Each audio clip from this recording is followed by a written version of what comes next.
Hey everyone, this video is going to highlight the use of an in-class or remote use of a buzzer, like a buzz-in for a game, through the site deck.toys. Some of you may be familiar with deck.toys already and use it for a whole bunch of stuff, but I'm just going to show you how to set up just to use the buzzer for like a question and answer to buzz in with maybe teams or single students, whatever you're running in your class. I'm going to just show you what it will end up looking like. So I already have a deck made with just the buzzer. I'm going to preview the deck and show you. Over here on the right is a demo student version, and over here on the left is the teacher view. So I'm going to just go straight to the buzzer on both the demo and the student. The only difference is the teacher version has this launch buzzer. So you'll select this, it'll come to this page and it'll say launch the buzzer. As soon as you launch the buzzer, the kids have the ability to see a buzzer and they can quickly tap it if they're on an iPad or click it if they're on a laptop, and they buzz in. And so as students buzz in, it puts whoever buzzed in first, second, and then if they're correct, you can actually hit this check mark. And then you can just stay right on this activity and say reset the buzzer. And you can go directly to it, or end buzzer, ask the next question, and then launch the buzzer again, and it does the same thing. So how I created this is first, of course, I went to deck.toys.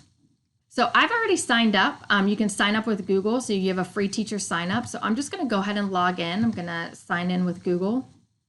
I'm going to sign in with my email account. I already have a classroom here. It gives you a unique code URL to your class. And if I want to create a new lesson, I'm going to just select this plus sign.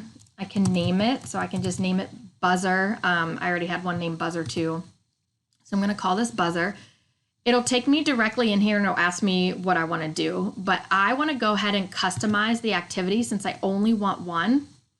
And if you scroll down here, but I'm going to give my directions to my students saying, go to the next activity to find the buzzer. But I don't want any of these activities they preloaded in here. So since I'm customizing, I don't want the study set game. So I'm going to uncheck that. I do want the one slide activity. So I'm just going to uncheck the second slide to that. I'm going to uncheck this, and you just need to uncheck everything that's here. Okay, so now that I've unchecked everything, you can see on my board here that I only have one activity. So this is my start. Here's my activity. So I'm going to click generate. And I'm going to just say okay for right now. It does give me a nice little preview that shows me what all the activities and icons mean so that I have an idea. But I'm going to click off that. I don't need to see that right now. And they have the extra pathway. So because I'm not using this, I'm just going to click on them to toggle them off so that they are gone. And as you can see, I already have my start here set up. But for my learn, I want to click on this to open it. Now that I have this open, I can simply just click remove because I don't want any of this on here. I just want a blank slide. So I'm going to select remove, and it's going to say, do I want to remove the slide image? Yes, I do. So it removes everything from it. And then I'm just going to add back in here a blank image. So it gives me a blank screen. And then I can do edit slide image so that I can select the text box and add in the text that I want. And I just said, stay on this activity, wait until you see the buzzer. And then I'm going to click save. I'll be in class with them, so I'll be giving them directions as they go through this and get this on their own laptop screen or their iPad. So now I just need to add the buzzer app. So up here, you see you have this for all your slide apps. And what's really nice about deck.toys, they have a ton of slide apps. But like I said, we're focusing on the buzzer today. So you're going to select the buzzer. And as you can see, you've added the buzzer app here. So if we preview the deck like we did in the beginning of this video, it shows you the student version and the teacher version.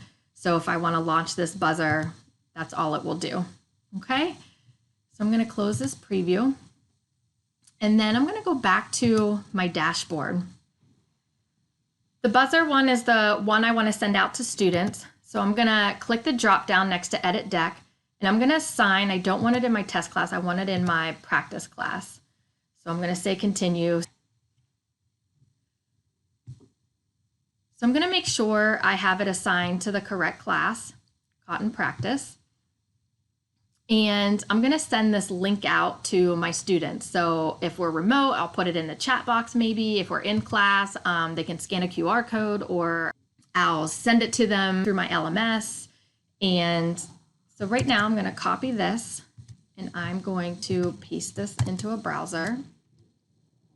Okay, and the students do not have to create an account. So you can actually just have them sign in as a guest student. And I always sign in with Tupac as my guest name just for fun. I'm going to say okay. And now all the student has to do is they say start here, they get the directions, and then they go to the next one. And it'll say stay on this activity and wait until you see the buzzer.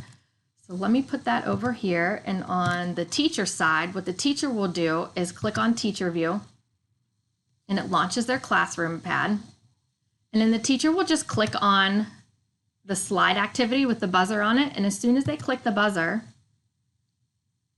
they get the option to launch the buzzer. So maybe I ask the question and I launch this buzzer. And as soon as they do, the kids can click it. You can say yes, whether that team was right. You'll see the order in which they click the buzzer in. And then you can either reset the buzzer or end buzzer. So if you end buzzer, it goes back to that screen for the student. Launch the buzzer, it launches it again. Student clicks on it, you can reset the buzzer and it automatically saves you one click and goes back to that. So when you are done, and I have the student logged out, and I'm gonna end the buzzer and X out of this screen, but then all I have to do is come back to my dashboard. So that's how you can easily use the buzzer. Once you have it created, you can use this deck from deck.toys over and over again for any of your classes. You can have them all join with that unique URL. And like I said, they don't need to sign up. So I hope this creates some fun and engaging activity for you to do remotely or while you're in the classroom.